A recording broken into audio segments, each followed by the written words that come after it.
안녕하세요. 국민권익위원회 부대변인 송영희입니다. 올 여름은 기록적으로 더운 여름이 될 거라는 소식도 있는데요. 벌써부터 어떻게 여름을 나야 하나 걱정이에요. 세상에서 가장 아름다운 단어 베스트 3 안에 열정이라는 단어가 있다고 하는데요. 아무리 더운 여름이라도 우리의 열정이 꺾이면 안 되겠죠? 한여름의 더위도 훌훌 날려버릴 열정 가득한 하루하루 보내시고요. 국민권익위원회도 더 열정적으로 든든한 국민편이 되도록 노력할게요. 더위도 날려버릴 시원한 소식이 가득한 권익비전, 열정적인 구독, 좋아요 부탁드려요.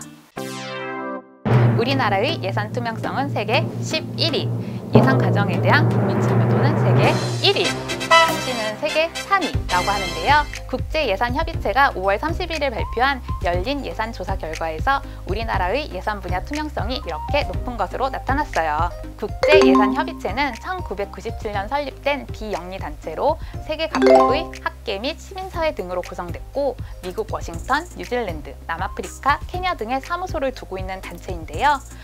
국제예산협의체는 세계 각국의 정부 예산 시스템에 대한 시민의 정보 접근 용이성을 향상시키기 위해 2006년부터 경년으로 열린 예산 조사 결과를 발표하고 있어요.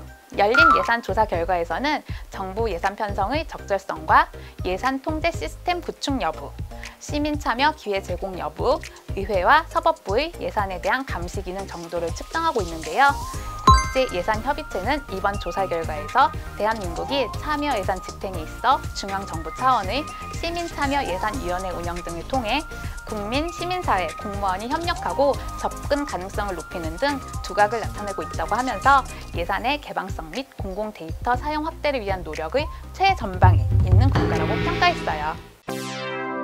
민선 7기 지방자치단체장의 55.7%, 지방의회 의원의 74.1%가 행동 강령에 규정된 취임 전 민간 분야 업무활동 내역 제출 의무를 지키지 않았다고 하는데요. 또 지방의원이 자신이 소속된 상임위원회 또는 특별위원회 직무와 직접 관련된 집행부의 각종 위원회 위원으로 활동하면서 심의, 의결에 참여하는 등 이해충돌 의심 사례도 4천여 건에 달하는 것으로 확인됐어요.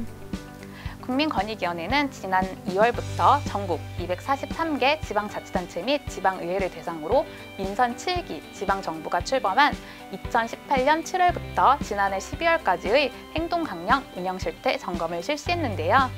실태 조사 결과 행동강령 규정 미비 등 다수의 보완사항과 부실한 제도 운영 현황을 확인했어요. 일부 지자체 및 지방의회는 행동강령의 주요 사항을 규정하지 않아 개정이 필요했고요. 취임 전 민간 분야 업무활동 내역 제출 의무 미이행 등 다수의 위반 사례가 확인됐어요. 또 일부 지방의회의 경우 지방의원 138명에게 26,000여 회에 걸쳐 9억 2천여만 원의 출장비를 부적절하게 지급한 것으로 나타났고 지방계약법 등에 따라 지자체와 수의계약 체결이 제한되는 지방의원 및 배우자 등 28명이 26개 지자체와 총 49억 9천여만 원 규모의 수의계약을 체결한 것으로 확인됐어요. 국민권익위원회는 이번 점검 결과 드러난 제도사항 취약 부분에 대한 보완 등 기관별 시정 요청 사항을 7월 이후 새롭게 구성되는 지방정부의 반부패 추진 정책에 반영할 수 있도록 개선 권고 등 후속 조치를 실시할 계획입니다. 기계 설비도 노후화됐고 시설이 너무 낡아서 영업이 가능했을 것 같지 않네요. 토지보상법상 영업보상 대상이 아닙니다. 네? 최근 영업 규모가 줄어들고 있지만 이 자리에서 30년 넘게 업체를 운영해오고 있는데 보상 대상에서 제외하는 건 억울해요. 국민권익위원회 도와주세요. 든든한 국민편. 국민권익위원회가 나서야 할 시간이네요. 민원인은 1993년부터 현재까지 같은 장소에서 섬유 제조 및 판매를 해왔다고 해요.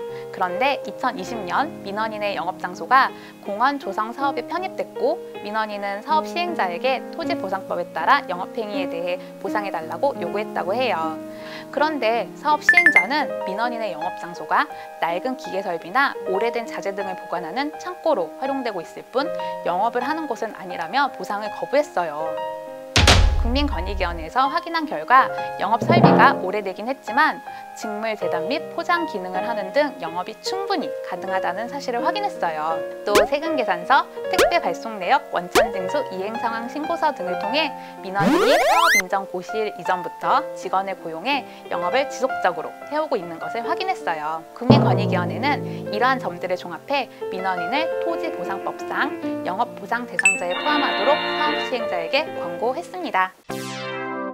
이번 주에도 국민권익위원회의 다양한 소식 전해드렸는데요. 더 많은 소식, 자세한 내용이 궁금하시면 국민권익위원회의 페이스북, 트위터, 블로그 또는 누리집에서 배포되는 보도자료를 참고해주세요.